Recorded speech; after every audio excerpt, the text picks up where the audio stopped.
आगे औरन सोच रही होती है कि आखिरकार मीना ने उसके भाई के साथ ऐसा क्यों किया, जबकि वो तो सरान के साथ एक नई लाइफ की शुरुआत करना चाहती थी। आखिरकार उसने ऐसा क्यों किया, और वो यही सारी बातें सोच रही होती है कि तभी उधर से आरव आता है और वो औरन को खाना खाने को कहता है, पर औरन खाना खाने से इनकार कर देती है। तो आरव कहता है, मुझे पता है कि तुम्हारा मन बिल्कुल भी खाने का नहीं कर रहा, पर तुम्हें स्ट्रॉन्ग रहने के लिए कुछ तो खाना पड़ेगा ना। अगर तुम इसी तरह करोगी तो तुम्हारे भाई को भी बिल्कुल भी अच्छा नहीं लगेगा और ना ही उसकी आत्मा को शांति मिलेगी। क्या तुम ये चाहती हो कि तुम्हारा भाई तुम्हें ऐसी हालत में देखकर दुखी हो? नहीं ना, तो प्लीज कुछ खा लो। तो औरन जब ये सारी बातें सुनती है तो वो रोने लगती है और कहती है, ये सब मेरी वजह से हुआ है। अगर उस दिन मैंने अपने भाई का कॉल उठा लिया होता तो मैं शायद अपने भाई को बचा पाती। अगर उस दिन मैं तुमसे मिलने के लिए गोदाम नहीं जाती और अपने फोन को अपने कमरे में नहीं छोड़ती तो आज ये सब नहीं होता। तो आरव कहता है, तुम क्या बात कर रही हो, इसमें तुम्हारी कोई गलती नहीं है, इसलिए खुद को ब्लेम करना बंद करो, क्योंकि तुम्हारा भाई भी नहीं चाहेगा कि तुम इस गिल्ट में जियो कि ये सब तुम्हारी वजह से हुआ है। आगे औरन और आरव सोए हुए होते हैं तो यहाँ पर औरन को अपने भाई का सपना आता है, जिस वजह से वो नींद में ही रोने लगती है और अपने भाई को याद करने लगती है। तो आरव जब औरन की ऐसी हालत देखता है तो वो औरन को शांत करता है और उसे अपनी बाहों में लेकर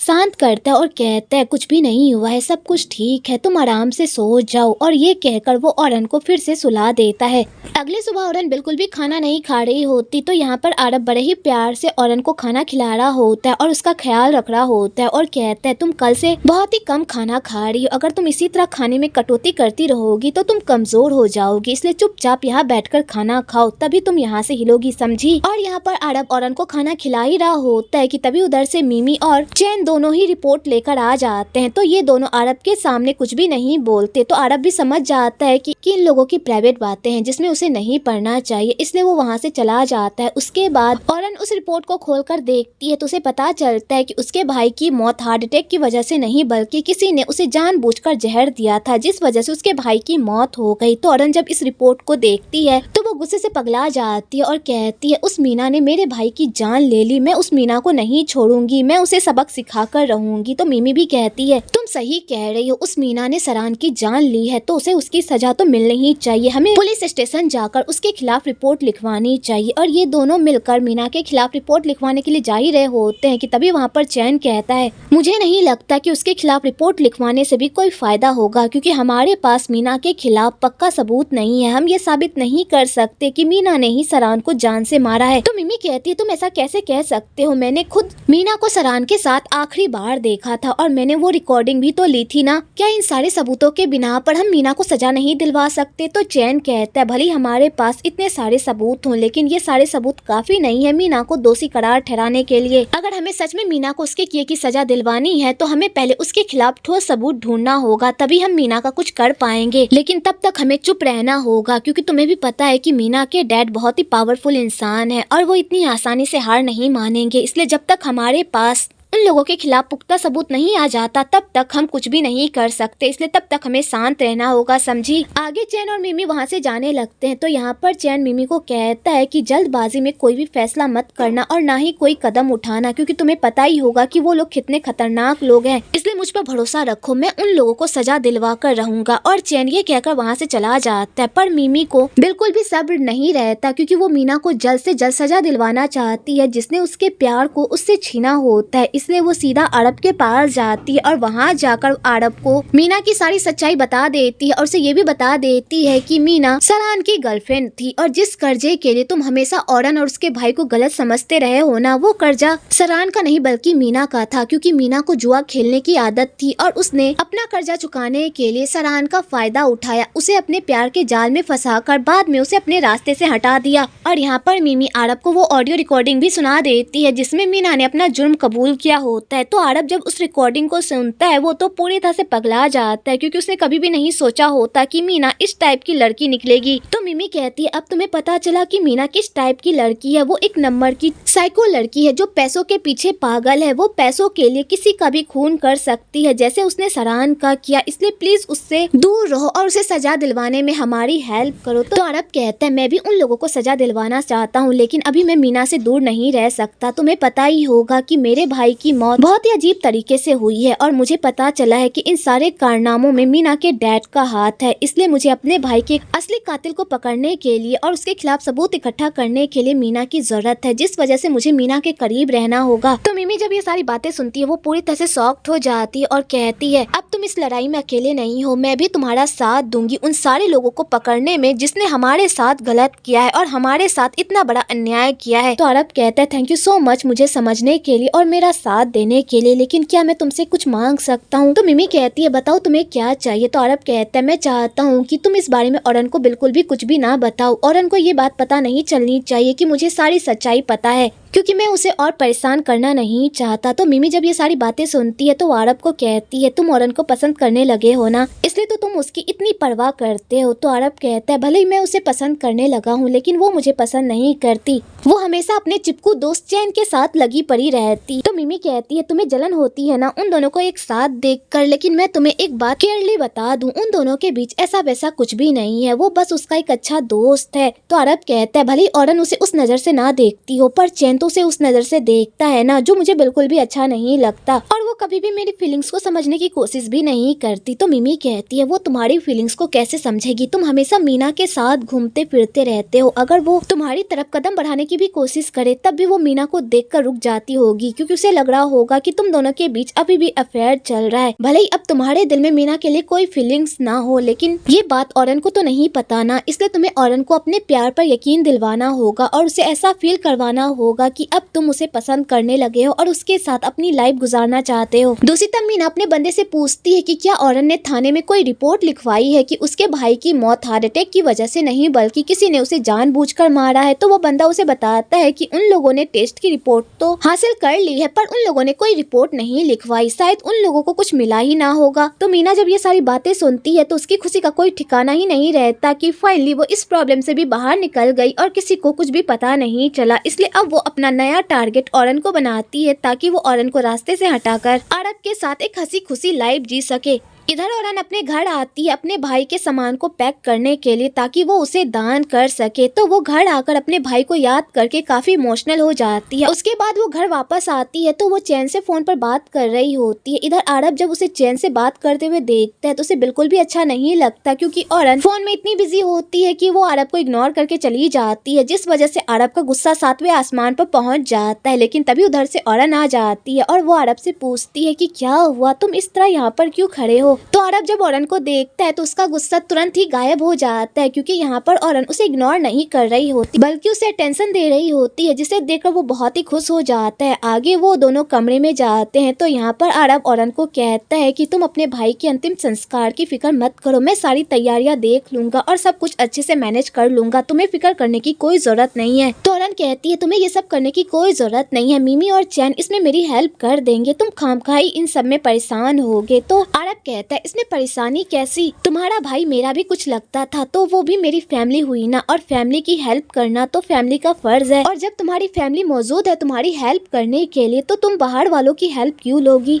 तो औरन कहती है लेकिन फिर भी तुम खामखाई इन सब के लिए परेशान हो रहे हो, मैं सब कुछ मैनेज कर लूंगी। तो अरब कहता है बेकार की बातें सोचना बंद करो और जाकर नहा लो, तुम भी काफी थक गई हो। तो औरन नहाने से पहले अरब को कहती है कि चैन और मेरे बीच ऐसा वैसा कुछ भी नहीं है, वो सिर्फ मेरा दोस्त है, और अभी कॉल पर सिर्फ चैन ही नहीं था बल्कि मिमी भी थी, वो दोनों बस मेरा हालचाल पूछ रहे थे, इसके अलावा कुछ भी नहीं। तो अरब कहता है मैंने तो तुमसे कुछ भी नहीं पूछा, फिर तुम इतना एक्सप्लेन क्यों कर रही हो? तो औरन कहती है मैंने तुम्हें इसलिए ये सब बताया ताकि तुम मुझे गलत ना समझो, और औरन ये कहकर वहाँ से चली जाती है। तो अरब को ये सब देखकर बहुत ही अच्छा लगता है कि औरन सच में उसे इतना इम्पोर्टेंस देती है कि वो उसे अपनी हर छोटी छोटी बातें भी बताती है। अगले दिन रांग सरान के अंतिम संस्कार में जा रहा होता है तो वो मीना को भी कहता है अपने साथ चलने के लिए, पर मीना सरान का नाम सुनते ही पूरी तरह से डर जाती है, क्योंकि उसे सरान के सपने आते हैं भूत वाले, जिसे वो बिल्कुल भी हैंडल नहीं कर पाती, और अगर वो वहाँ पर चली गई तो वहाँ जाकर तो उसे और सपने आएंगे, जिस वजह से वो सरान के अंतिम संस्कार में जाने से इनकार कर देती है। तो रांग भी यहाँ पर मीना को कहता है अगर तुम मेरे साथ नहीं चलोगी तो गाँव वाले क्या सोचेंगे कि मुखिया की बेटी ही ऐसे फंक्शन में नहीं आई, वैसे तो हर जगह तुम मुँह उठाकर चली जाती हो मेरे साथ, तो आज जाने में क्या प्रॉब्लम है? और यहाँ पर रांग अपनी बेटी को जबरदस्ती सरान के अंतिम संस्कार में ले जाने लगता है। तो मीना यहाँ पर रुकने के लिए अजीब अजीब तरह के बहाने बनाने लगती है, पर रंग उसकी एक बात भी नहीं सुनता। तो मीना समझ जाती है कि अब उसे कुछ ऐसा करना होगा जिससे उसके डैड उसे यहीं पर छोड़कर चले जाए। तो मीना यहाँ पर अपने डैड को धमकी देती है और कहती है, अगर आपने मेरे साथ कोई भी जोर जबरदस्ती की तो मैं पूरे गाँव को बता दूंगी कि आपने सरान की बहन को किडनैप करने की कोशिश की थी ताकि आप उसे अपनी वाइफ बना सके। तो रांग कहता है, ठीक है, नहीं चलना तो मत चलो, इस तरह की धमकी देने की क्या जरूरत है। और रांग ये कहकर वहाँ से चला जाता है।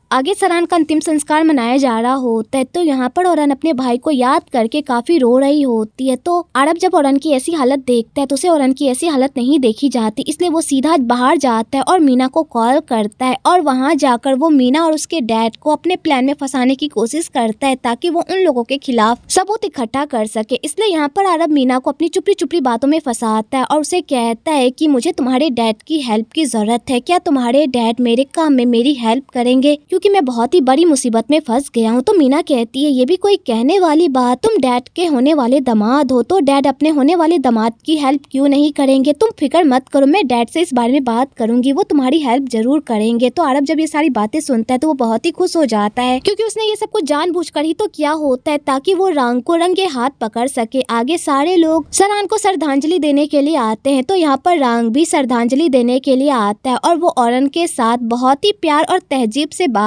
करता है और ये भी कहता है कि सरान बहुत ही अच्छा इंसान था, वो इतनी जल्दी इस दुनिया से चला जाएगा किसी ने भी नहीं सोचा था। तो औरन यहाँ पर रांग को जानबूझकर टॉन मारती और कहती है, मेरे भाई की मौत हार्ट अटैक की वजह से नहीं हुई है बल्कि किसी ने उसे जानबूझकर मारा है। तो रांग ये बात सुनकर पूरी तरह से शॉक्ड हो जाता है और वो औरन से पूछता है, तुम्हारे कहने का क्या मतलब है। तो औरन कहती है, ये बात तो आपको अपनी बेटी से पूछनी चाहिए कि इन सब का क्या मतलब है। तो रांग को यहाँ पर किसी की भी बातें बिल्कुल भी समझ में नहीं आती, क्योंकि यहाँ पर सारे लोग गोल गोल बातें कर रहे होते हैं जो रांग के पल्ले बिल्कुल भी नहीं पड़ता और रांग उन लोगों को श्रद्धांजलि देकर वहां से चला जाता है। आगे आरब भी ये सारी चीजें नोटिस करता है तो वो मिमी को कहता है, मुझे नहीं लगता कि रांग को सरान के बारे में कुछ भी पता है, मुझे नहीं लगता कि सरान की मौत में रांग का भी कोई हाथ है। तो मिमी कहती है, तुम ऐसा कैसे कह सकते हो, तुम इन दोनों बाप बेटी की शकल पर बिल्कुल भी मत जाओ, ये लोग तो लोगों को बेवकूफ बनाने में माहिर है, ये लोग कभी भी अपना असली चेहरा सबके सामने नहीं लाते बल्कि लोगों को बेवकूफ बनाकर उन्हें बर्बाद करते हैं। तो अरब कहता है, जो भी हो, लेकिन मुझे रांग के हाव भाव से लग रहा था कि उसे सरान की मौत के बारे में कुछ भी पता नहीं है, शायद मीना ने ये सब कुछ अकेले किया होगा, लेकिन जो भी हो, मैंने मीना और उसके डैड के एक जाल बिछाया है, अब बस देखना है कि वो लोग उस जाल में कब फंसते हैं। तो मिमी कहती है, तुम जो भी करो मैं तुम्हारे साथ हूँ, मैं उन लोगों को उनके किए की सजा दिलवा कर रहूंगी। आगे रांग घर वापस आता है तो यहाँ पर मीना अपने डैड से बड़े ही प्यार से बात करती है और अपने डैड को मनाने की कोशिश करती है ताकि वो आरब के बिजनेस में उसका साथ दे और उसकी हेल्प करे। तो रांग जैसे ये बात सुनता है वो तो गुस्से से पगला जाता है और अपनी बेटी को खींचकर एक लात मारता है और कहता है, तुम्हारी हिम्मत कैसे हुई मेरे बिजनेस में अपने बॉयफ्रेंड को शामिल करने की। तो मीना कहती है, डैड आप इतनी सी बात पर मुझे लात क्यों मार रहे हैं। तो रांग कहता है, तुम्हें लात ना मारूं तो फिर मैं क्या करूं, तुम इतनी बेवकूफ हो, मैंने कभी भी नहीं सोचा था, तुम चाहती हो कि मैं अपने बिजनेस में तुम्हारे प्यारे बॉयफ्रेंड को शामिल कर लूं ताकि वो आगे चलकर मुझे पूरी दुनिया के सामने बर्बाद कर सके। तो मीना कहती है, डैड आप ऐसा क्यों कह रहे हैं, आरब आपका होने वाला दामाद है, वो आपको बर्बाद क्यों करेगा, अगर वो हमारे बिजनेस में शामिल हो जाएगा तो हमें ही प्रॉफिट होगा ना, और अभी वो प्रॉब्लम में है, उसे हमारी हेल्प चाहिए, प्लीज उसकी हेल्प कर दीजिए। पर रांग यहाँ पर आरब की हेल्प करने से इनकार कर देता है क्योंकि उसे पता होता है कि अगर उसने आरब की हेल्प की तो पक्का वो एक ऐसे बड़े झमेले में फंसेगा जिससे वो कभी भी बाहर नहीं निकल पाएगा, इसलिए वो मीना को साफ साफ इनकार करके वहाँ से चला जाता है और बेचारी मीना का मुँह कुत्ते जैसा हो जाता है। अगले दिन मीना आरब के पास जाती है और वहाँ जाके फिर से नौटंकी करने लगती है और आरब को ऐसा बताने लगती है कि मेरे डैड भी तुम्हारी हेल्प करना चाहते थे पर वो इन समय तुम्हारी हेल्प नहीं कर सकते, प्लीज मुझे माफ कर दो। और यहाँ पर मीना फिर से आरब को पट्टी पढ़ाने लगती है। तो आरब मीना की बातों को सुनकर समझ जाता है कि ये लोग इतनी आसानी से उसके जाल में नहीं फंसने वाले, उसे पक्का कुछ बड़ा प्लान करना होगा रांग को अपने जाल में फंसाने के लिए, क्योंकि रांग इतना भी कच्चा खिलाड़ी नहीं है जो अपनी बेटी की बातों में आकर इतना बड़ा रिस्क ले। आगे मिमी सरान को आगे मिमी औरन को कहती है, सरान के जाने के बाद तुम्हारे ऊपर बहुत सारी जिम्मेदारी आ गई है जिसे तुम्हें संभालना होगा। तो औरन कहती है, तुम फिक्र मत करो, मैं वो सारी जिम्मेदारी अच्छे से संभालूंगी और खेत को भी अच्छे से मैनेज कर लूंगी। तो मिमी कहती है, क्या तुम्हारे ससुराल वाले तुम्हें ये सब करने की परमिशन देंगे? तो औरन कहती है, वो लोग इतने भी ना समझ नहीं है, बल्कि बहुत ही समझदार है और वो मेरी प्रॉब्लम सुन मुझे काम करने की परमिशन जरूर देंगे। और वैसे भी बहुत जल्द मेरा और आरब का डाइवोर्स होने ही वाला है, उसके बाद तो मुझे ही ये सब कुछ संभालना पड़ेगा। तो मिमी कहती है, औरन तुम ऐसा क्यों कह रही हो? क्या पता तुम्हारे और आरब के बीच कुछ ऐसा हो जाए जिससे तुम्हें आरब को कभी छोड़ना ही ना पड़े। तो औरन कहती है, सच्चाई को जितना भी झुठला लो पर सच्चाई से हम भाग नहीं सकते और तुम्हें भी पता है कि मेरी और आरब की शादी किस कंडीशन में हुई है, तो आज ना कल हम दोनों को अलग होना ही होगा। तो मिमी जब ये सारी बातें सुनती है तो उसे औरन के लिए बहुत ही बुरा लगता है और वो औरन को कहती है, तुम कभी भी खुद को अकेला मत समझना, क्योंकि मैं हूँ ना तुम्हारे साथ, तुम्हारा ख्याल रखने के लिए। भले ही तुम्हारा भाई तुम्हारे साथ ना हो पर मैं तो हूँ ना। आगे आरब भी औरन को लेने के लिए आ जाता है। तो यहाँ पर मिमी आरब को टीस करती है और कहती है, ये लो तुम्हारी अमानत, इसे अपने साथ लेकर जाओ। और मिमी ये कहकर वहाँ से चली जाती है और आरब औरन को घर लेकर चला जाता है।